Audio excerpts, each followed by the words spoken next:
सभी शुद्ध आत्माओं को अनंत वंदन नमन मंगलाचरण। जी स्वरूप समझा विना पाम्यो दुखनंद, समझाव्यो ते पद नमो श्री सद्गुरु भगवन। देव गुरु की आज्ञा लेकर के परम कृपालु देव श्रीमद् राजचंद्र जी द्वारा रचित आत्मसिद्धि शास्त्र के ऊपर हमारा स्वाध्याय चल रहा है। गत कई दिनों से आत्मसिद्धि शास्त्र को समझने का प्रयास कर रहे हैं। आज भी पहले एक प्रश्न है, उसका समाधान कर लेते हैं। प्रश्न है सुनील जी का। वो लिख रहे हैं कि इंद्रिय सुख तो अल्प ही है और आत्मा का सुख अनंत है, तो किस प्रकार से? इंद्रिय सुख तो अल्प ही होगा ना, क्योंकि इंद्रिया भी तो अल्प है। 5 इंद्रिया है, उसके गिनती के 23 विषय है, और यहाँ पर आत्मा के तो अनंत गुण है और एक एक गुण की पर्याय है, अनंत पर्याय। तो सारे के सारे एक साथ में जानने में आता है, अनुभव में आता है, उसी का नाम तो सम्यक दर्शन है। चाहे अल्प समय के लिए, लेकिन एक साथ में सारे के सारे गुण, आत्मा के अनंत गुण, उसकी सारी पर्याय आत्मा की ओर ढल जाती है और हमें अनुभव होता है वही चतुर्थ गुण स्थानक। और इंद्रिय के विषय तो 5 इंद्रिय के विषय, जितनी इंद्रियां कम इतना सुख और दुख भी कम, और गुण जितने ज्यादा, अनंत गुण, तो एक साथ में अनंत गुणों का अनुभव होवे तो सुख तो अपार होगा ना, आनंद तो अपार होगा ना। ये बात एक ध्यान में लेने जैसी है कि आत्मा की अनुभूति के समय पर सर्व गुणों का अंश अपने को अनुभव में आता है, और वही सम्यक दर्शन है। ठीक है, आगे बढ़ते हैं।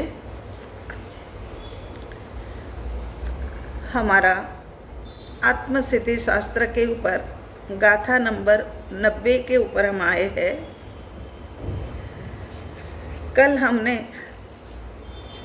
89 तक तो समझ लिया था।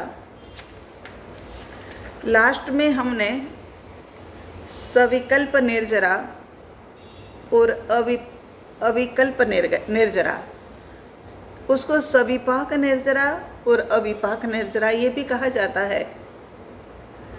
और उसके बाद हमने 3 प्रकार के जीव, भव्य जीव, अभव्य जीव और जाति भव्य जीव, उसको एक स्त्री के साथ में उदाहरण देकर के स्पष्ट किया था। भव्य जीव है वो स्त्री माता बनने के योग्य है और माता बनती भी है, और अभव्य जीव है वो स्त्री होते हुए भी कभी भी माता बन नहीं सकती है, उनके भीतर में वो ऐसा माता बनने का गुण है ही नहीं। और तीसरा है जाति भव्य, जिनके पास माता बनने का गुण तो है, लेकिन बचपन में ही जैन दीक्षा अंगीकार कर ले, साधुपना अंगीकार कर लिया।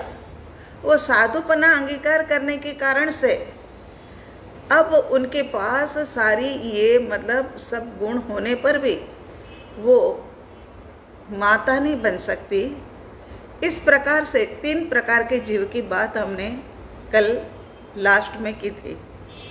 अब आज हमारी बात है 90 नंबर।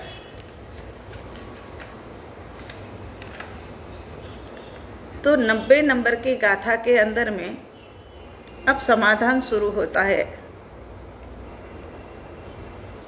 जैसे कि शुभाशुभ कर्म करने से उसका फल मिलता है, इसी प्रकार कर्म नहीं करने से उसका फल मिलता है।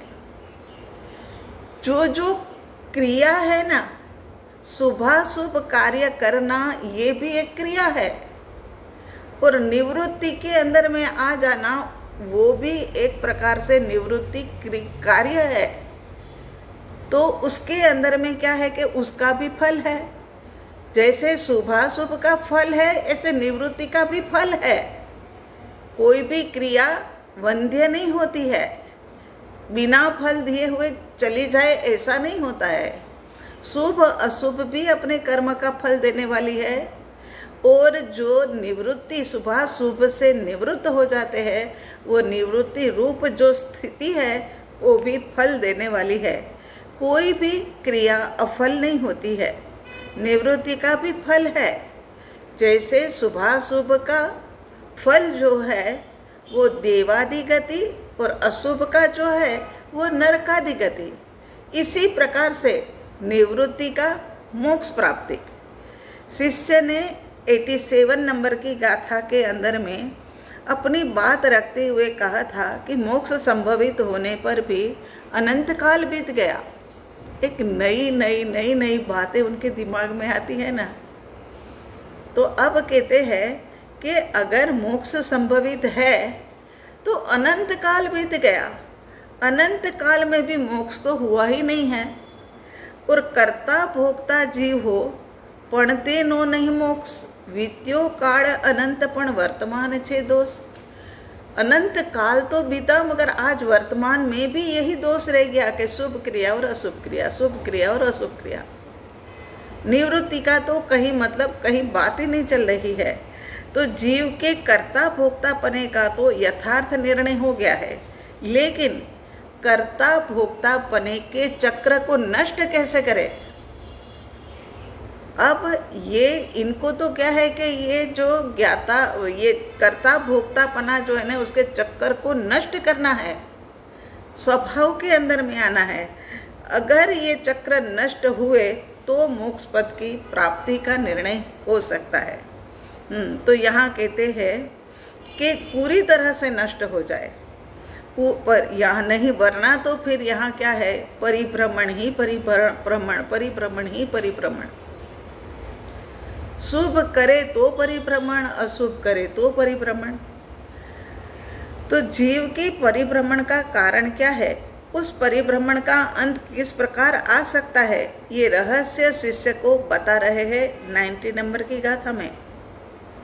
कहते 90 नंबर की गाथा। वीत्यो काल अनंत ते कर्म शुभाशुभ भाव, तेह शुभाशुभ छेदता उपजे मोक्ष स्वभाव। तो क्या कह रहे यहाँ कि जीव जैसा भाव करता है ना, वैसा ही फल पाता है। शुभाशुभ भाव करे तो संसार, शुभाशुभ भाव से निवृत्त हो जाए तो मोक्ष। जब शुभाशुभ भाव की निवृत्ति होती है तब क्या होता है, शुभाशुभ भाव से पूरी तरह से निवृत्त हो गए, वो समय पर शुद्ध भाव प्रकट होता है, और शुद्ध भाव का फल जो है वो मुक्ति है। अनंत काल से जीव शुभाशुभ भावों में ही अटका हुआ है। सद्गुरु भगवंत उनको बता रहे हैं कि हे शिष्य, हे सुजान, मैं तुझे यही बताऊं कि अनंत काल निकल गया वो कोई मोक्ष नहीं है, ऐसी शंका में तो मत आ, और इस कारण से नहीं हुआ है ऐसा भी मत मान। ये अनंत काल भी जीव ने शुभ और अशुभ भाव करने में ही निकाला है। कभी शुभ भाव किया, कभी अशुभ भाव किया, मगर इस भाव को दूर करने का प्रयत्न नहीं किया। जो करना चाहिए था ने वो नहीं किया। तो ये दूर करने का प्रयत्न नहीं करने के कारण से ये चतुर्गति का चक्रावा, ये चक्कर जो है ना समाप्त होता ही नहीं है। ये शुभाशुभ भाव भी टल सकता है। क्यों टल सकेगा? क्योंकि ये आत्मा का स्वभाव नहीं है। शुभाशुभ भाव जो है ना स्वभाव नहीं है। यदि स्वभाव होता न तो फिर क्या है कि ये नहीं टल सकता था, क्योंकि स्वभाव कभी भी अपने गुण से अलग होता ही नहीं है। हमने कई बार बताया है ना, मिश्री का उदाहरण दे करके, अग्नि का, पानी का, सबका। तो इसी प्रकार से स्वभाव कभी भी अपने गुण से अलग नहीं होते हैं। लेकिन ये शुभाशुभ भाव जो है ना वो आत्मा का स्वभाव नहीं है। ये तो शुभाशुभ भाव जो है वो जीव का स्वभाव नहीं है। शुभाशुभ भाव आत्मा का विकारी भाव है। ये जो भाव है वो विकारी भाव है। अगर स्वभाव होता तो एक बात ही अलग थी, तो मोक्ष की बात भी ना होती, मोक्ष की कल्पना भी ना होती। लेकिन यहाँ पर तो कहते हैं कि शुभाशुभ भाव जो है वो आत्मा का विकारी भाव है। जब इन दोनों से निवृत्त हो और सहज शुद्ध स्वभाव प्रकट हो, तब जाकर के निर्णय मुक्ति की ओर का। अनादि के इन भावों को रोक करके जो जीव स्व स्वभाव में स्थिर होता है, उनके राग द्वेष मंदता से निवृत्त हो जाते हैं और मोक्ष प्रकट होता है। कितनी अच्छी, कितनी सरलता से बता दिया।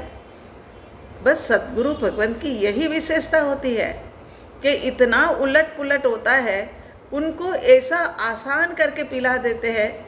कैसी ही कड़वी दवा हो न, वो माँ जो होती है ना, वो बच्चे को किसी भी प्रकार से पास में चीनी का डिब्बा लेकर बैठती है। पास में हमारे जैसे का तो क्या है कि वो सौंफ भी बहुत चलती है, सौंफ लेकर के बैठती है और कड़वी दवा पिला करके फिर तुरंत मिश्री ऊपर दे देती है, चीनी दे देती है, सौंफ दे देती है। इसी प्रकार से यहाँ पर ये परम कृपालु देव भी इतनी आसानी से कहते हैं कि अनादि के इन भावों को रोक करके जो जीव अपने स्व स्वभाव के अंदर में स्थिर होता है, उनके राग द्वेष मंदतर मंदतम होते जाते हैं। और मंदतम होने के बाद में क्या घटना घटती है कि वो राग द्वेष से निवृत्ति हो जाती है। और जब राग द्वेष मिथ्यात्व इत्यादि से जब निवृत्ति हो जाती है, तो मोक्ष मार्ग के ऊपर चलना शुरू हो जाता है। जिस दिशा में हमने जाना है ना, उस दिशा के अंदर में हमारा चलना हो जाता है। परम कृपालु देव पत्रांक नंबर 95 के अंदर में लिखते हैं, एक ही लाइन है मगर बड़ी अच्छी लगी हमें, तो हम आपके लिए भी लेकर के आए कि अनंत काल से जीव का परिभ्रमण होने पर भी निवृत्ति क्यों नहीं हो रही है और क्या करने से निवृत्ति होती है। तो इस वाक्य के अंदर में अनंत अर्थ समाया हुआ है। अब कैसे वो देखते हैं। इतनी सी तो बात है, अनंत काल से जीव का परिभ्रमण होने पर भी निवृत्ति क्यों नहीं हो रही है। अनंत काल जाना नहीं चाहिए था, मगर फिर भी अनंत काल चला गया। किसमें? तो जीव के परिभ्रमण करने के अंदर में। तो अब क्या करने से निवृत्ति होवे? तो परिभ्रमण का चक्कर जो चल रहा है, तो उसे तू उल्टी तरफ से मतलब शुरू कर, उल्टा चक्कर चलाना शुरू कर, तो तेरा ये जो है ना परिभ्रमण मिटेगा। इस वाक्य में अनंत अर्थ समाया है। इस वाक्य में कही हुई चिंतना किए बिना, उसके लिए दृढ़ होकर के जुड़ना किए बिना, मगर कहते हैं कि ये वापिस मुड़ना, माने जीवों को तो लगता है कि ये हमारी हार हो गई, मगर ये हार नहीं है, यही जीत है। जैसे चल रहे हैं ऐसे चलते चलते वापस से मुड़ जाना, यही तो हार है। तो ऐसी चिंतना किए बिना अब क्या करें निवृत्त होने के लिए? तो ऐसा चिंतन करते करते कि तुम उल्टी चाल चलो और दृढ़ निश्चय करके और जुड़ना भीतर में कि मोक्ष चाहिए, मोक्ष के अलावा कुछ भी नहीं चाहिए, कुछ नहीं चाहिए। सच में आ जाती है ऐसी दशा कभी कभी। ऐसा होता है कि बस चाहिए ही नहीं, कुछ भी नहीं चाहिए। ना हमें घूमने आना है, ना हमें होटल में खाना खाने आना है, ना हमें खाना बनाना है, ना हमें खाना खिलाना है, कुछ नहीं करना। बस एक ही चीज चाहिए और वो चाहिए मुक्ति, मोक्ष चाहिए। तो ऐसी जुड़ना के बिना मार्ग की दिशा का अल्प भी भान नहीं होगा। भीतर में प्यास तो तीव्र लगेगी, बस चाहिए तो यही चाहिए। तो कम से कम सम्यक दर्शन के माध्यम से मोक्ष मार्ग शुरू तो होवे। तो यहाँ कहते हैं कि जीव पर के प्रति आसक्ति, मोह, राग, द्वेष के कारण आत्मा को भुला करके उपाधि में अटका हुआ है। राग, द्वेष, मोह के कारण से आत्मा को तो भूल गया, जो स्वयं है उनको तो भूल गया और उपाधि के अंदर में अटका। वो तो है ना, स्वयं का घर भूल जाएगा, वो तो फिर अटकेगा ही ना उपाधि में। पराये घर में प्रवेश करेगा, कौन बैठने देगा? और आज तो बिल्कुल भी समय नहीं रहा है कि कहीं अनजाने को कोई आने देवे। तो यहाँ पर अपने स्वरूप को भूल गया और उपाधि के अंदर में अटका है। इसी कारण से संसार में फंसा है। सब जगह से, सब गतियों में से उनको धुतकारा जाता है। किनको धुतकारा जाता है? सिद्ध भगवंत जैसी आत्मा को, जिनके भीतर में हर समय सिद्धत्व मौजूद है, उनको धिक्कारा जाता है। जीव अपने शुद्ध चैतन्य स्वरूप को भूल करके कर्मकृत अवस्था के अंदर में परिणमन करता ही रहता है। आत्मा मोक्ष स्वभावी है, उनका स्वभाव है। मोक्ष आत्मा का घर है। निज घर की ओर जाने के लिए कौन उनको मना कर सकता है? हर समय उनके लिए वो द्वार खुले हैं।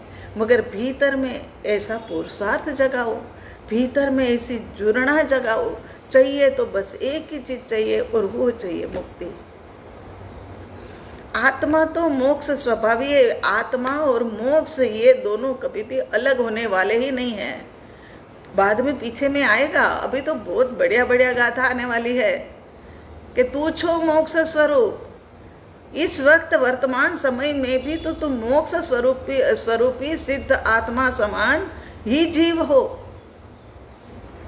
तो यहाँ कह रहे हैं कि आत्मा मोक्ष स्वभावी है, त्रिकाल शुद्ध ज्ञान मात्र है। वस्तु की अवस्थाएं बदलने पर भी जो कभी नहीं बदलता है। अवस्था बदलती है मगर अस्तित्व नहीं बदलता। आत्मा अस्तित्व रूप है, अवस्थाएं ये पर्याय के रूप के अंदर में है। देह की अवस्थाएं बदलेगी मगर आत्मा की अवस्था नहीं है, उनका अस्तित्व है। अस्तित्व 3 काल के अंदर में भी नहीं बदलता।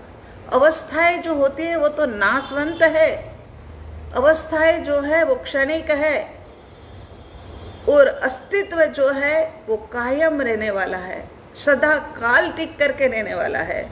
तो यहाँ कहते हैं कि अवस्था बदलने पर भी तो कभी नहीं बदलता, कायम रहता है, उसे स्वभाव कहते हैं।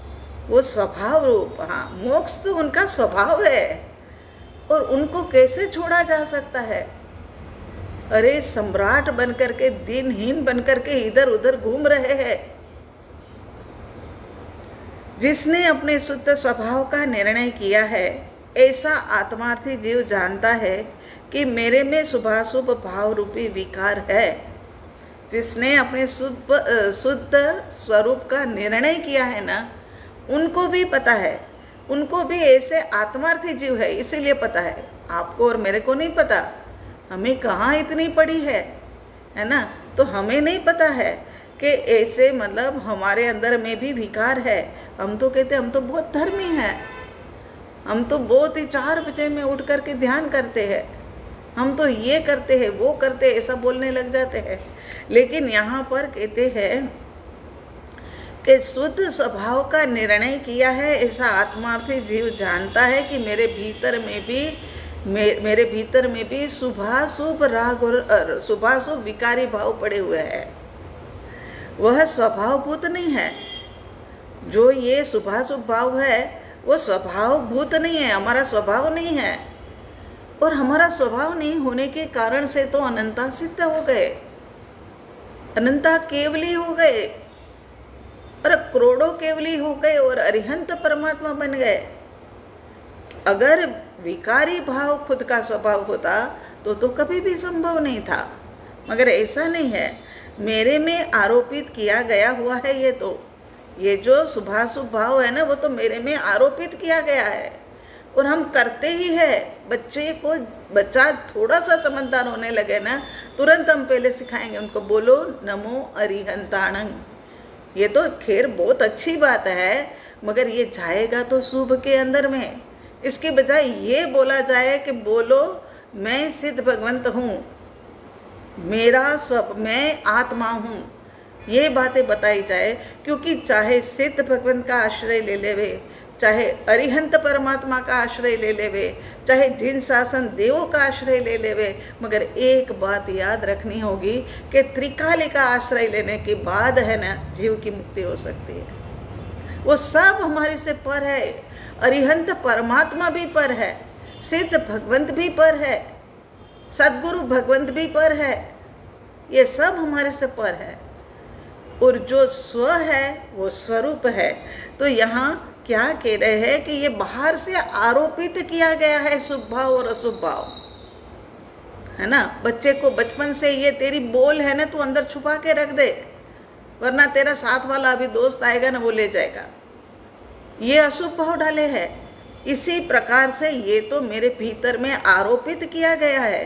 कुछ पूर्व के संस्कार लेकर के आया है जीव, और कुछ यहाँ आकर के डाले जाते हैं। तो जिस क्षण में शुभाशुभ भाव वर्ते, वही समय विवेक ज्योति के कारण से वह जानता है कि मेरा स्वरूप तो केवल शुद्ध चैतन्यमय है। शुभाशुभ भाव जागता है ना, साथ साथ में विवेक ज्योति है, विवेक का प्रकाश है उनके पास। तो तुरंत उनको ख्याल में आता है कि मेरा स्वभाव तो शुद्ध चैतन्य मात्र है, मैं पूरी तरह से शुद्ध हूँ, ये उनको पता लगता है। वो विवेक की ज्योति जो प्रज्वलित हुई ना, उसके अंदर में उनको पता लगा शुभाशुभ भाव मेरे आश्रय से नहीं, कर्म के आश्रय से हो रहे हैं। जो ये शुभ और अशुभ भाव होते हैं ना, वो मोहनीय कर्म के आधार से ही होते हैं। शुभ भाव का आना, अशुभ भाव का आना, कसायों का आना, ये सब जो है ना, ये मोहनीय कर्म का उदय है, उसके कारण से आ रहे हैं। अब इन भावों के केवल ज्ञाता दृष्टा बनकर कर्म का छेदन भेदन करके मुक्ति को प्राप्त कर सकते हैं। केवल ज्ञाता दृष्टा लगता है कि केवल ज्ञाता दृष्टा ही तो बनना है, मगर पल पल के अंदर में पलटने वाले परिणाम, प्रति पल पलटने वाले परिणाम हमारे, है ना, ये इनको क्यों दे रहे हैं, ये बात इनको क्यों बता रहे हैं, ये बात तो इनको बतानी चाहिए थी, क्यों नहीं बताई। ये एक एक बातों के अंदर में ऐसा मतलब छछोरापना है ना कि हम मुक्ति की ओर आगे जाने का पुरुषार्थ करने योग्य भी नहीं है। पहले तो योग्यता प्राप्त करनी पड़ेगी। जब योग्यता, पात्रता, उपादान तैयार हो जाएगा ना, तब ये छिछोरी बातें हैं ना, वो अपने से दूर हो जाएगी। जीव की मलिन पर्याय माने जीव की मलिन भाव जो है वो त्रिकाली नहीं है, एक समय मात्र के वो तो मेहमान है। ये भाव तो आता है जाता है, पर्याय तो उठती है जाती है, ढलती है, उत्पन्न होती है, नष्ट होती है। उत्पाद व्यय की क्रिया ये पर्याय के साथ में प्रतिपल चलती रहती है, भावों के साथ में। तो जीव के मलिन भाव जो है ना, वो त्रिकाली नहीं है, एक समय के मेहमान है। त्रिकाली चैतन्य रूप एक दर्पण जैसा है। त्रिकाली चैतन्य जो है ना, वो तो एक दर्पण जैसा है, उसमें सब प्रतिबिंबित होता है। दर्पण के आगे कोई सन्मुख होकर के खड़ा रह जाए या दर्पण के आगे कोई पीठ करके खड़ा रह जाए, उनको कोई प्रतिक्रिया दर्पण नहीं करेगा कि भाई ये क्या कर रहे हो, दर्पण के आगे पीठ दिखा करके खड़े हो गए हो, ऐसा दर्पण नहीं कहेगा, ऐसा हो नहीं सकेगा। जीव ने अपना परमात्मा स्वरूप कभी भी खोया नहीं है, कभी भी नहीं खोया। परमात्मा स्वरूप तो चाहे वो कीड़ा बना, चाहे वो मकोड़ा बना, चाहे भयंकर वेदना के अंदर में, नरक के अंदर में गया, चाहे व्यवहार राशि में, चाहे अव्यवहार राशि के अंदर में गया, लेकिन कभी भी उसने परमात्मा स्वरूप को नहीं खोया। केवल उनकी ओर उनकी पीठ हो गई है। जैसे दर्पण की तरफ पीठ हो गई तो हमें तो कुछ नहीं दिखाई दिया, मुंह तो नहीं दिखाई दिया, लेकिन पीठ भी तो नहीं दिखाई दी। देखने की बात यह है कि मुंह तो नहीं दिखा, मगर पीठ भी हमें तो नहीं दिखाई दिए। तो इसी प्रकार से यहाँ कहते हैं कि जीव ने अपना परमात्मापना कभी भी नहीं खोया है, केवल उनकी ओर पीठ हो गई है। जैसे दर्पण में पीठ हो गई थी, ऐसे सद्गुरु के उपदेश से विवेक ज्ञान प्रकट होता है, और विवेक ज्ञान जो प्रकट होता है ना, उसके माध्यम से अज्ञान दूर होता है और परमात्मा स्वरूप के अंदर में एकता हो जाती है। उनको फिर ये लगता है, अज्ञान जब दूर होगा, अज्ञान के आवरण ही तो आ गए हैं, अज्ञान के कारण से तो राग है, अज्ञान के कारण से तो द्वेष है, अज्ञान के कारण से तो भ्रांति है, अज्ञान के कारण से तो हजारों मत और भेद है। तो त्रिकाली का विस्मरण हो गया है। जैसे चरवाहे के घर कोई राजकुमार को बड़ा होने के लिए रख देवे कि भाई तुम्हारे घर पर ये मेरा राजकुमार जो है ना बड़ा होगा, तो वो अपने आप को चरवाहा ही मानता है, ये नहीं मानता है कि मैं राजकुमार हूँ। लेकिन सत्य हकीकत जब उसे पता चलेगी, उसे ये भान होगा कि अरे मैं तो राजपुत्र हूँ, और तब वो अपने को मानने लगेगा कि मैं राजकुमार हूँ। इस प्रकार हमें भी निज स्वरूप आत्मा के विषय के अंदर में भ्रम है, तब तक हम मान नहीं सकते। लेकिन जिस दिन वो भ्रम टूटेगा ना, उस दिन हमें लगेगा कि मैं तो परमात्मा स्वरूप ही हूँ। चाहे चौथे गुण स्थानक का स्पर्श कर ले ना, तो भी उनको पता लग जाता है। एक बिजली के चमकार के अंदर में, सुई के अंदर में धागा पिरोया जाता है ना, इसी प्रकार से एक क्षणिक अनुभूति भी अनंत कर्म की निर्जरा भी करा देती है और अनंत गुणों का आस्वाद भी करा देती है। तो यहाँ अंतर यात्रा करनी हो तो जीव को सबसे पहले निर्णय लेना होगा कि अपना सच्चा स्वरूप क्या है। यात्रा तो ऐसे ही होती भी नहीं है। यात्रा के लिए तो सबसे पहले होश तो आए कि पालीताना जैसा कोई क्षेत्र है, राजगिरी शिखर जी जैसा कोई क्षेत्र है, गिरनार जैसा कोई क्षेत्र है, तब तो जाकर के यात्रा के लिए निकले। तो यहाँ कहते हैं कि अंतर यात्रा करनी है तो जीव को सबसे पहले निर्णय करना होगा कि अपना सच्चा स्वरूप क्या है।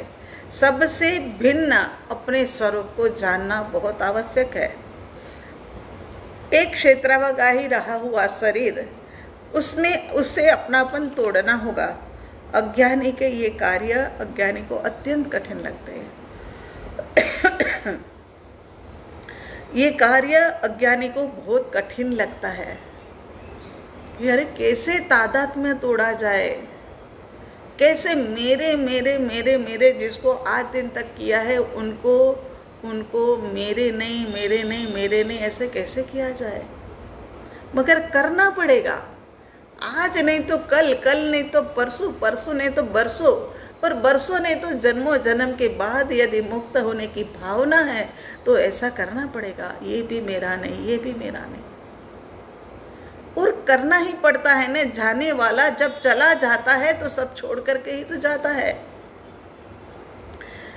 जीव और सत के बीच में कोई बहुत बड़ा ऊंचा पहाड़ या बहुत गहरी खाई नहीं है कि बहुत ज़्यादा पुरुषार्थ ऐसा करना पड़े कि पहाड़ चढ़ना पड़े या गहरी खाई के अंदर में उतरना पड़े, या कोई ऐसी दुर्भिक्ष दीवार भी नहीं है कि जो टूट नहीं सकती है।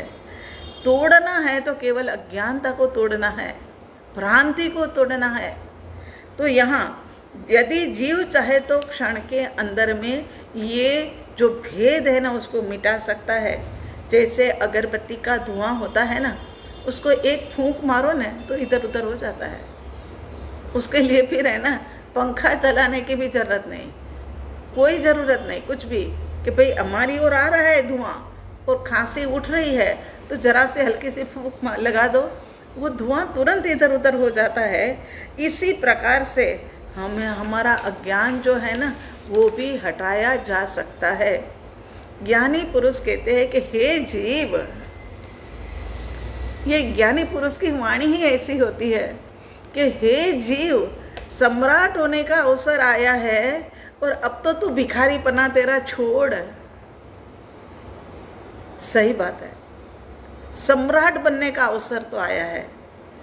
ये कीड़े को पूछो, कॉकरोच को पूछो, चींटी को पूछो, मच्छर को पूछो, अरे उनको छोड़ो, हाथी को पूछो, गधे को पूछो, शेर को पूछो, क्या सम्राट बनने का अवसर आया है?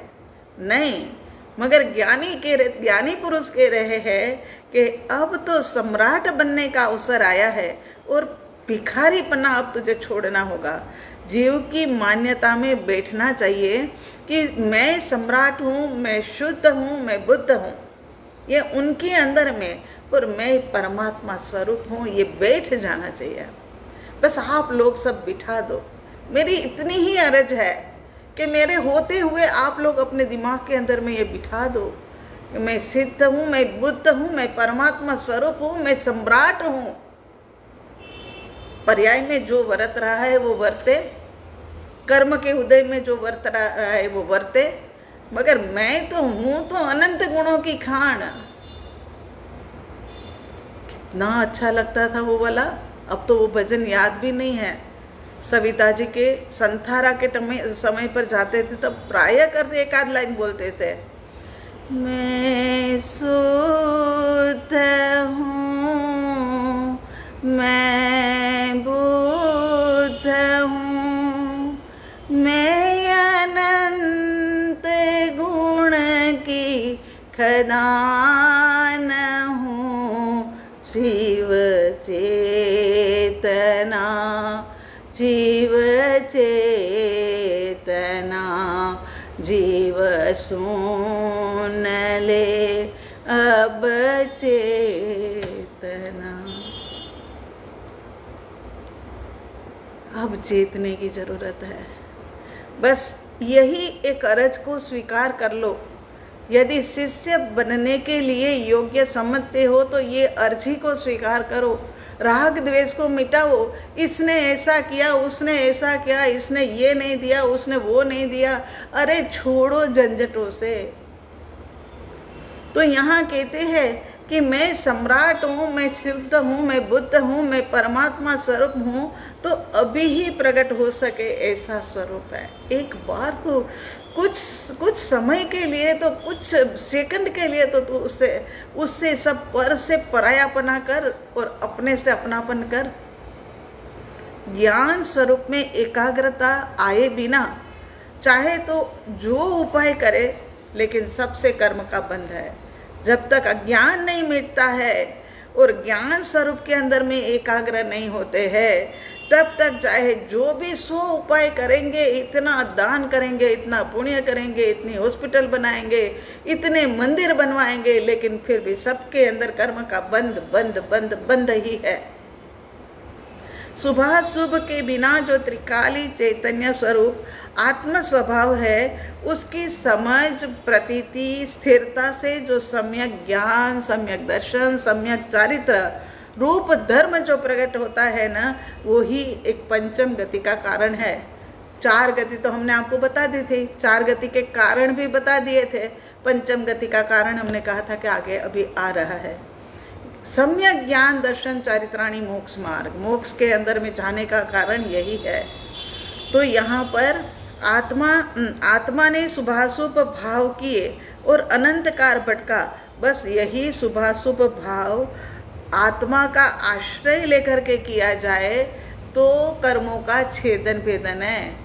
शुभाशुभ भाव रोकने के लिए नहीं कह रहे दान पुण्य देना बंद कर दो, ये नहीं कह रहे हैं। ये नहीं कह रहे कि मंदिर और हॉस्पिटल बनाना बंद कर दो, ये भी नहीं यहाँ बताया जा रहा है। कह रहे सब तू जैसे करता है ऐसे कर। ये तो शुभ के अंदर में देखा, अब अशुभ की ओर आओ। कहोगे कि अशुभ तो नहीं करना चाहिए ना। माँ ने कहा कि चलो शुभ की बात तो ठीक है मान ली हमने, लेकिन अशुभ तो नहीं करना चाहिए। अरे अशुभ के अंदर में भी ज्ञाता दृष्टा रहेगा तो भी तू कर्म की निर्जरा करेगा।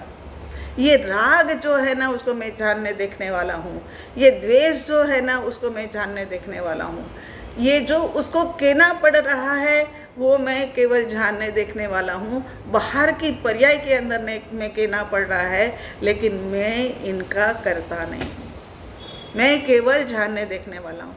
शुभाशुभ भावों को जानना और देखना ये अपना स्व का आश्रय लेकर के किया है तो फिर कर्म की निर्जरा ही निर्जरा है। स्वभाव से विरुद्ध गए तो कर्म ने पकड़ लिया। स्वभाव में रहकर के चाहे कैसा भी कार्य किया हो, ज्ञाता दृष्टा बनकर के कैसा भी कार्य हुआ हो, क्योंकि जो मतलब एक ज्ञाता दृष्टा बनकर करेगा ने, वो अशुभ भाव करेगा ने तो भी उनको तुरंत भीतर से खेद उठेगा। तो यहाँ बातें करने बैठे न तो मेरा ख्याल है 4 से 5 तो क्या 5 घंटे तक चलाए ना तब भी पूरी ना होवे। ऐसी बातें हैं कि जो मोक्ष मार्ग के अंदर में हमें सबसे ज़्यादा उपयोगी हो जाए। ये तो भला करे उन पेपर निकालने वालों का, ये तो पेपर का तो एक बहाना था आपको सत्संग देने के लिए। सोच रहे थे, देख रहे थे कि नहीं आप बहुत दिनों से आश्रय लेकर के आश्रयदाता थोड़े खिसक गए हैं, यहाँ पर दोष लग रहा है, लेकिन हिम्मत का अभाव था। ये हिम्मत जगाई वो अहमदाबाद और ईडर वालों ने, वडवा वालों ने जगाई। हुआ कि ये पेपर आपने देना है, जरूर देना है, तो मैं ये समझाऊं तब तो आप दोगे ना। तो यहाँ पर कहते हैं, अब गाथा नंबर 91 के अंदर में कहते हैं, गाथा 90 के अंदर में पहले कहा था कि अनंत काल कर्म के सहित बिताने का कारण है जीव के शुभाशुभ कर्म के प्रति की आसक्ति। ये शुभाशुभ भाव को नष्ट करना है तो उदासीन भाव, उसे उल्टा। अंधेरा लग रहा है तो क्या है, दीपक जला लो। अंधेरा लग रहा है तो स्विच ऑन कर दो। इसी प्रकार से यहाँ कहते शुभाशुभ के प्रति की आसक्ति को हटा करके शुभाशुभ भाव को नष्ट करो उदासीन रह करके। उदासीन भाव माने प्रतिक्रिया रहित, प्रतिक्रिया रहित होकर के जानो और देखो, तभी छेदन भेदन होगा और मोक्ष स्वरूप प्रकट होगा। ऐसे ही करना। कहीं कुछ भी बातें चल रही है, किसी के अंदर में ज़्यादा हाँ नहीं ज़्यादा ना नहीं, बस केवल 4-5 जने बैठ करके बातें कर रहे हैं, उसको जानने देखने वाला आप बनना। किसी को कुछ सीख देने की जरूरत नहीं है, किसी को कुछ बताने की जरूरत नहीं है, किसी की हाँ के अंदर में हाँ मिलाने की जरूरत नहीं है। ठीक है, वो समय की हमारी उपस्थिति है, तो हमारी उपस्थिति इसीलिए ही है कि हम क्या है कि वहाँ बैठ करके खाली जाने और देखें।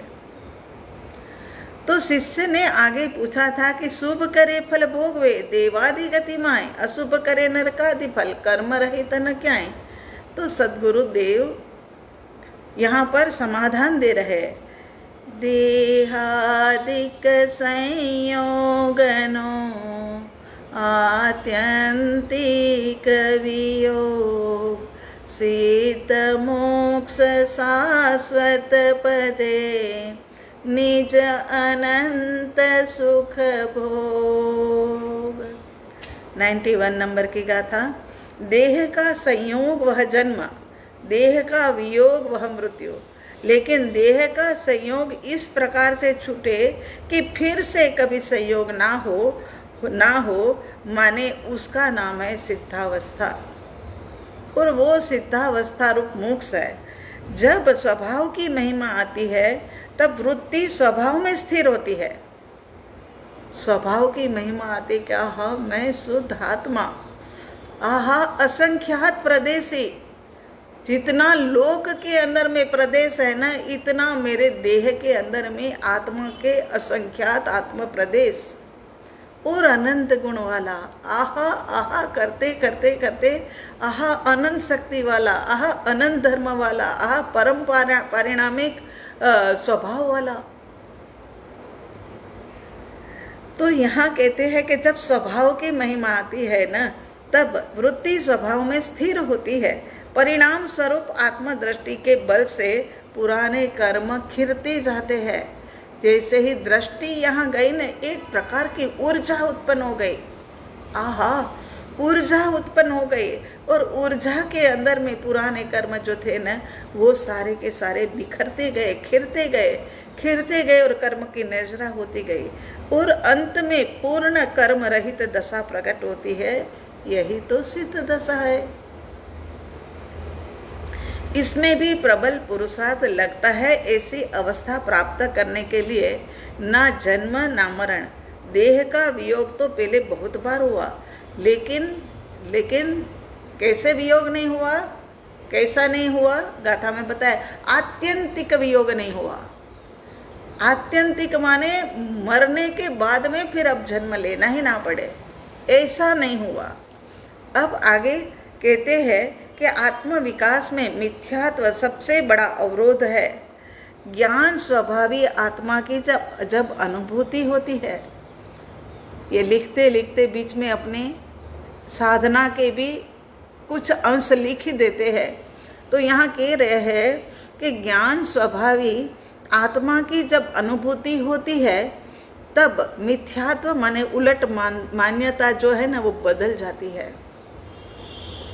आत्मा की अनुभूति होती है तब उल्टी मान्यता माने मिथ्यात्व जो था न कि देह वही मैं हूँ, ये मान्यता बदल जाती है, और ये सब कुछ मेरा है, ये मान्यता बदल जाती है। तब पता लगता है कि देह से भिन्न ऐसा मैं तो आत्मा हूँ, और सम्यक दर्शन वही समय पर प्रकट होता है। जब आत्मा की अवस्था को जाना, आत्मा की अवस्था का अनुभव किया, वो समय पर सम्यक दर्शन प्रकट होता है। चौथे गुण स्थानक पर आता है वो जीव, अब तो स्वभाव की खुमारी है उनके अंदर, और होती ही है। जो एक बार अनुभव कर लेता है ना, उनके भीतर में एक स्वभाव की खुमारी का बल है। आत्मस्थिरता अब बढ़ती ही जा रही है, क्योंकि एक बार चॉकलेट चख ली, एक बार बच्चे ने चॉकलेट चख ली, उसके बाद में वो बार बार उसकी डिमांड करता है। इसी प्रकार से यहाँ एक बार जिसने आत्मा अनुभूति का स्वाद चख लिया, वो जिसने चख लिया है ना, उनकी खुमारी का बल अलग ही होता है, और वो अब यही चाहता है कि ऐसी ही दशा के अंदर में फिर से मैं प्रवेश करूं और फिर से वो आनंद को मैं प्राप्त करूं। इस कारण से उनकी आत्मस्थिरता बढ़ती जाती है, आत्मस्थिरता बढ़ती जाती है। पंचम गुण स्थानक फिर बढ़ते बढ़ते बढ़ते मुनि दशा आ जाती है, और कसायों का क्षय होता जाता है। कसायों का जैसे जैसे क्षय होता जाता है, वैसे वैसे आत्मा के अंदर में स्थिरता की वृद्धि होती जाती है। इसके परिणाम स्वरूप घटना क्या घटती है? अपूर्वकरण, जो पूर्व में कभी भी नहीं किया है ना, ऐसे गुण अंदर से प्रकट होता है। अपूर्वकरण, उसको गुण स्थानक कहते हैं। वो अपूर्वकरण प्राप्त होता है जब आत्म अनुभूति की गहनता में ज़्यादा गहराई में जाता है, तब धर्म ध्यान से आगे जा कर के वो शुक्ल ध्यान माने कोई कालिमा नहीं रही। अब कोई कसायों की कालिमा नहीं, राग की नहीं, द्वेष की नहीं, मिथ्यात्व की नहीं, अवरत की नहीं, प्रमाद की नहीं, योगों की तो फिर भी अभी चलो थोड़ी देर तक अभी है, मगर वो कोई भी उपाधि नहीं रहती, कोई भी कालिमा नहीं रहती। अब बुद्धि पूर्वक के विकल्प तो जो थे ना, वो समाप्त हो गए। मैं ऐसे करूं कैसे करूं, मैं माँ का स्वाध्याय सुनूं कि फिर और कुछ कर लो, मैं मार्केट का काम भी है वो करने के लिए जाऊं या फिर स्वाध्याय का टाइम भी हो गया है वो सुनूं। अरे कोई नहीं, चलो ना, माँ का तो फिर रात को भी सुन सकते हैं ना, मगर याद रखना इस वक्त टाइम टू टाइम सुनने में जो मज़ा आता है ना, वो मज़ा फिर रात को खोलोगे तो इतना नहीं आएगा। हाँ, एक बार सुन लिया हो तो बात अलग हो जाती है, लेकिन जब दिया जाता है, बोला जाता है वही समय पर, एक तो दुर्भाग्य हो गया हम सबका कि इतनी दूरी पर मतलब सुनना पड़ता है। प्रत्यक्ष सत्संग समागम की एक बात और ही होती है।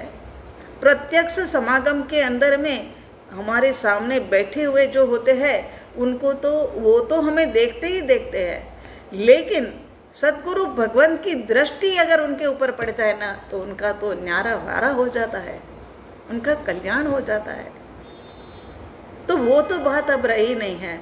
तो यहाँ क्या कहते हैं कि बुद्धि पूर्वक के विकल्प तो अब गए। अब राग रूपी लकड़ियों को तो जला करके उसको तो जल करके राख हो गए। राग रूपी जो लकड़ियाँ थी ना वो तो जल करके सारी नष्ट हो गई, और राख भी आत्म ध्यान की आंधी के अंदर में इधर उधर कहीं चली गई, बिखर गई। चेतना में स्थिरता के कारण आत्मिक आनंद बढ़ता जा रहा है। आत्म ध्यान की गहनता द्वारा शुक्ल ध्यान में प्रवेश होता है। मोहनीय का सर्वथा क्षय। अब यहाँ मोहनीय का सर्वथा क्षय। अब कसाई रहित दशा और 12वां गुणस्थानक और केवल ज्ञान की प्राप्ति। आत्मस्थिरता के कारण 4 कर्म घनघाती जो थे ना वो क्षय हो गए। 8 कर्म है ना मुख्य, उसमें से 4 कर्म क्षय हो गए। क्यों हो गए? आत्मा की स्थिरता। आत्मा के अंदर में 48 मिनट तक उनको पता ही नहीं है कि मैं कहाँ हूँ, क्या हूँ, और अंदर का आस्वाद पिए जा रहे। अमृत रस, अमृत की घूंटे पिए जा रहे। अब अमृत की घूंट पीने वाला तो भाई अमर हो ही जाएगा ना। तो यहाँ कहते हैं कि 4 घनघाती कर्म जो थे वो भी क्षय हो गए और केवल ज्ञान प्रकट हो गया। अब तो केवली की अवस्था। चौथे गुणस्थानक से हमने शुरू किया है। वैसे तो देखा जाए तो पहले गुणस्थानक से मिथ्यात्व की दशा गई है ना। मिथ्यात्व माने उल्टी मान्यता गई, सम्यक्त्व प्रकट हो गया और स्वभाव की कुमारी का बल आत्मस्थिरता के अंदर में और अधिक समय मिले, उसमें वृद्धि होती जाए। उसके फल स्वरूप मुनि दशा आई। मुनि दशा के बाद में एक अपूर्व करण, जैसे कभी भी नहीं किया था ने, ऐसी आत्मा की दशा, ऐसी स्थिरता आई। और उसके बाद में ज़्यादा गहराई के अंदर में जाते जाते धर्म ध्यान से शुक्ल ध्यान की ओर प्रवेश कर गए। बुद्धि पूर्वक के विकल्प तो सारे के सारे चले गए। राग रूपी लकड़ियाँ जो थी वो जल करके नष्ट हो गई और आत्म ध्यान की आंधी के अंदर में उड़ करके वो तो कहीं बिखर गई। चेतना में स्थिरता के कारण आत्मिक आनंद बढ़ता जा रहा है। एक बार चक्के तो देखो, आत्मिक आनंद बढ़ता जा रहा है। आत्म ध्यान की गहनता द्वारा शुक्ल ध्यान के अंदर में प्रवेश, मोहनीय कर्म का क्षय हो गया, सर्वथा कसाय भी चले गए और 12वें गुणस्थानक के अंदर में 4 घनघाती कर्म क्षय हुए और केवल ज्ञान प्रकट हो गया। मुझे लगा मैं बीच बीच में आपको समझाती बहुत रही ना, तो एक लिंक नहीं बनी, इसीलिए दोबारा से आपको समझाया कि ये पहले गुणस्थानक से लेकर के 12वें और केवल ज्ञान की प्राप्ति 13वें गुणस्थानक के अंदर में ये जीव अब वहाँ पर आरूढ़ हो गया। केवल ज्ञान प्रकट होते ही अनंत शक्तियों का प्रगतिकरण हो जाता है। होगा ही ना। चतुर्थ गुणस्थानक को प्राप्त करने वाले को यदि शासन देव की कृपा हो तो न जाने कितनी ही शक्तियाँ प्रकट हो जाती है। तो यहाँ तो केवल ज्ञान की प्राप्ति, अनंत शक्तियों का प्रकटीकरण। अब आयु कर्म के साथ साथ में वो बाकी के 3 कर्म जो है वो क्षय हो जाएगा। आत्मा का विकास होते होते परम स्थिति के अंदर में जीव पहुँच जाएगा। परम सिद्धि को वो प्राप्त कर लेगा। ऊर्ध्वगमन की ओर जहाँ से फिर वापस कभी भी मुड़ने की जरूरत ही नहीं है। ऐसे स्थान पर परम कृपालु देव पत्रांग 322 के अंदर में लिखते हैं कि जैन दर्शन द्वारा, जो बहुत अच्छी लाइनें होती है ना, वही मेरे को वही लिखती हूँ मैं, कि जैन दर्शन द्वारा निरूपित मोक्ष स्वरूप यथार्थ है, क्योंकि किसी प्रकार का विरोध नहीं है इसमें कि ये करो ये ना करो, ऐसा विरोध नहीं है।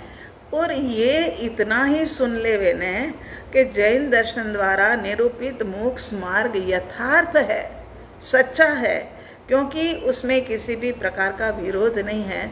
इतना ही पढ़ करके सच्ची मेरे को तो अंदर में, कलेजे के अंदर में ठंडक पहुंच गई। बंध मोक्ष की यथार्थ व्यवस्था जिस दर्शन के विषय में यथार्थ कहने में आई है, वह दर्शन निकट मुक्तपने का कारण है। और ऐसी विशेष व्यवस्था कहने योग्य कोई हो तो हम उनको विशेष रूप में तीर्थंकर देव ही कहते हैं।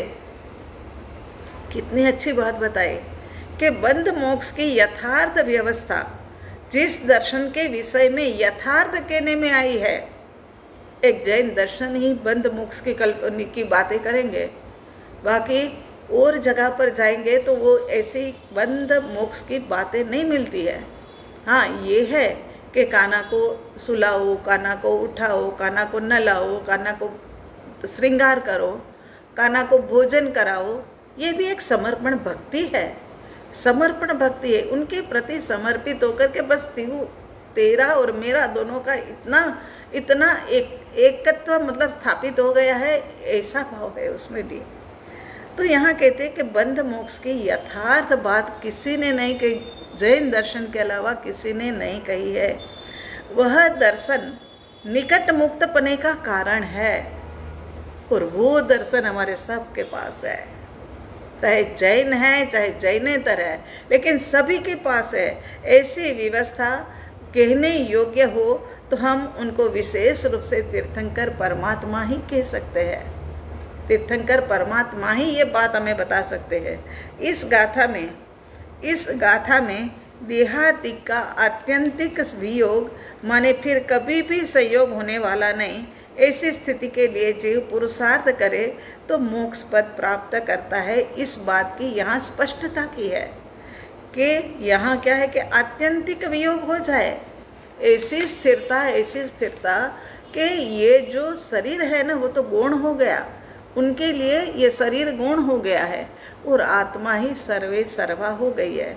वो धीरे धीरे जैसे हमने स्टेप बताए, मिथ्यात्व से सम्यक्त्व में आए, सम्यक्त्व से मुनि दशा आई, मुनि दशा से अपूर्वकरण आया, फिर कसायों के क्षय होने के कारण से 12वें गुणस्थानक में पहुँचे, उसके बाद में केवल ज्ञान प्राप्त किया। और ऐसी आत्मा की स्थिरता कि ये जो चरम जन्म था ने, वो भी निपटा करके सिद्धालय की ओर आगे जीव बढ़ जाता है और अनंता जीव हुए हैं, सिद्ध भगवंत हुए अनंता जीव। पंच परमिष्टि के अंदर में अगर अनंता जीव कहीं पर भी हो तो वो तो सिद्ध भगवंत ही है, सिद्धालय में ही है। चाहे 2 करोड़ केवली हो, चाहे 2000 करोड़ साधु साध्वी हो, चाहे 9000 करोड़ उत्कृष्ट के अंदर में साधु साध्वी हो, लेकिन फिर भी अनंत के आगे सब गिनती छोटी है। ऐसी अनंत की गिनती के अंदर में सिद्ध भगवंत हो गए तो फिर प्राप्त करने योग्य होगा, तभी तो अनंत जीव गए हैं ना। तो हम भी तो जा सकते हैं ना, बस पुरुषार्थ शुरू कर दिया जाए। ये आत्म सिद्धि शास्त्र हमें बहुत कुछ कह करके जा रही है और हमने सब कुछ बटोर करके रख लेना है। वो जब जाए उससे पहले हम सब कुछ बटोर लेवे। बांटने वाला बांट रहा है, बटोरने वाले की कहीं पर भी कमी आनी नहीं चाहिए। ऐसा ये आत्म सिद्धि शास्त्र परम कृपालु देव की परम कृपा हमारे सबके ऊपर है। ये मनुष्य देह तो मिला, मगर ऐसे ज्ञानी पुरुष के वाक्य शब्द सब कुछ मिला, और ऐसे ज्ञानी पुरुष के वाक्य के आधार के ऊपर पुरुषार्थ भी शुरू हो जाता है। तो यहाँ पर अब मोक्ष पद के लिए सद्गुरु भगवंत द्वारा बताए हुए समाधान के ऊपर विचार करने से, शिष्य है ना विचारशील है, ऐसा नहीं है कि सद्गुरु भगवंत ने कह दिया और हाँ हाँ हाँ ठीक बात है, ठीक बात है, हाँ सही बात है, ऐसा नहीं, उनको भी रोक देते हैं। तो मोक्ष पद के लिए सद्गुरु भगवंत द्वारा बताए हुए समाधान से विचार करने पर शिष्य के अंतर में कोई भी शंका रहती नहीं। मोक्ष पद का यथार्थ निर्णय होने के बाद अब अंतर में मोक्ष की प्राप्ति करने के लिए उपाय समझने की भावना जागृत हुई है। पीछे जो 5 बातें बताई ना, 5 पद बताए ना, उसमें तो कहीं कोई भी शंका नहीं है, मगर अब बस एक ही शंका है, क्योंकि मोक्ष का पिपासु है ये, उसको लगता है कि मोक्ष है, अच्छा तो फिर अब कैसे मिले, है ना। कोई चीज़ ऐसी होती है ना कि हमें ऐसा लगता है कि मिलती होगी, नहीं मिलती होगी, और कोई कह दे कि हाँ पे मिलती है, अच्छा कहाँ मिलती है। तो ऐसा यहाँ पर भी हो गया कि अब प्राप्त करने के लिए जल्दी से उपाय समझाने की मुझे कृपा करो। मोक्ष की प्राप्ति से होने वाले लाभ की समझ आ गई है उनको कि मोक्ष की प्राप्ति से क्या लाभ है। ये अनंत काल की दुखदायी चतुर्गति बस अब नहीं चाहिए, नहीं चाहिए, किसी भी रूप में नहीं चाहिए, चाहे अच्छे रूप में चाहे बुरे रूप में, किसी भी रूप में नहीं चाहिए। तो मोक्ष की प्राप्ति से होने वाले लाभ की समझ आई और मोक्ष प्राप्त करने की इच्छा भी प्रकट हुई। मोक्ष प्राप्त करने के लिए जो भी उपाय हो उसे जानने की इच्छा और तीव्र जिज्ञासा हुई। शिष्य आत्मार्थी है, छूटने का अभिलाषी है, भवकटी की भावना वाला है, बहुत सहा अनंत काल से बहुत सहा, अब अनंत स्वाधीन सुखमय मोक्ष की प्राप्ति ही चाहिए बस, अब इसके अलावा और कुछ नहीं। अब थोड़े में बात बनने वाली नहीं है कि एकाध भव देवलोक का हो जाए, एकाध भव मनुष्य गति का हो जाए, अब वो कोई बात नहीं, बस अब तो उत्तरोत्तर आगे बढ़ते कसायों की क्षीणता करते मिथ्यात्व की ग्रंथियों को तोड़ते हमें बस प्राप्त तो मोक्ष ही करना है। सम्यक दर्शन के निवास के सर्वोत्कृष्ट स्थानक रूप ऐसे 6 पद में से अंतिम पद के ऊपर हम आ गए। जब शुरू करना था ना, तब तो एक बार हमें ये लग रहा था कि इतनी लंबी आत्मसिद्धि है, कराना था तो 2-4 स्वाध्याय जिसके उसका प्रयोग करा के देख लेना था कि हो भी पा रहा है या नहीं हो पा रहा है, और इतनी लंबी आत्मसिद्धि कब पूरी होगी। अब देखो 6ठे पद के ऊपर हम आ गए। सम्यक दर्शन के निवास के सर्वोत्कृष्ट स्थानक रूप ऐसे 6ठे पद में से अंतिम पद मोक्ष का उपाय है। इस पद के लिए परम कृपालु देव ने 27 गाथाओं की रचना की। सबसे ज्यादा गाथाएं इसके अंदर में है ना। तो उसमें प्रथम 5 गाथाओं के अंदर में मोक्ष के उपाय के विषय में शंका शिष्य को जो होती है ना, वो शंका पूछ रहा है, और 22 गाथाओं के अंदर में सद्गुरु भगवंत के द्वारा जो समाधान दिया गया है। अब हम आपको कहेंगे कि एक भी स्वाध्याय आप मत छोड़ना, इतना आत्मा के लिए श्रेयकर है ना, एक भी मत छोड़ना। सच में ऐसी 22 गाथाएं अब आ रही है। उसके बाद में जो 18 गाथाएं दूसरी उपसंहार में आएगी, वो गाथाओं में भी मतलब जान डाल दी है, हमारे भीतर में जान डाल दी है, ऐसी गाथाएं। तो समाधान के रूप में 22 गाथाएं सद्गुरु भगवंत ने की है। आत्मा का श्रेय हो इस प्रकार मोक्ष का उपाय सिद्ध कर दिया है। और शिष्य कहता है गाथा नंबर 92 के अंदर में, लेकिन समय हमारा हो गया है, कल अपन 92 से शिष्य की शंका को सुनेंगे कि अब उनको क्या शंका हो रही है कि मोक्ष पद है नहीं है। आप कह रहे हो मोक्ष पद तो है, मगर उसका उपाय भी है कि कोरी बातें हैं कि क्या है। वो सारी बातें अवसर आने पर अपन समझेंगे। तब तक के लिए विराम लेते हैं और मंगल पाठ। सर्व मंगल मांगल्यम सर्व कल्याण कारणम प्रधानं सर्वधर्माणां जैनं जयति शासनम, जैनम जयति शासनम। आज से जो आषाढ़ का महीना शुरू हो रहा है वो हम सभी के लिए सुख शांति समृद्धि एवं आध्यात्मिक उन्नति देने वाला हो, यही परमात्मा से प्रार्थना करते हैं और हमारी मंगल भावना देते हैं। ओम शांति शांति शांति। सबका मंगल हो प्रभु, सबका भला हो प्रभु, सबका कल्याण हो प्रभु, सबको साथा देना, सबको साथा देना। ओम अरिहंत। रोज नया नया प्रयोग है। आज यहाँ पर सुबह से लेकर के ये वाईफाई नहीं चल रहा है, तो आज का ये जो स्वाध्याय है वो मोबाइल के ऊपर है। सब व्यवस्थाएं बच्चे आगे से आगे एक से एक बढ़ कर के कर रहे हैं, मगर जब वाईफाई ही ना हो तो चलो ठीक है।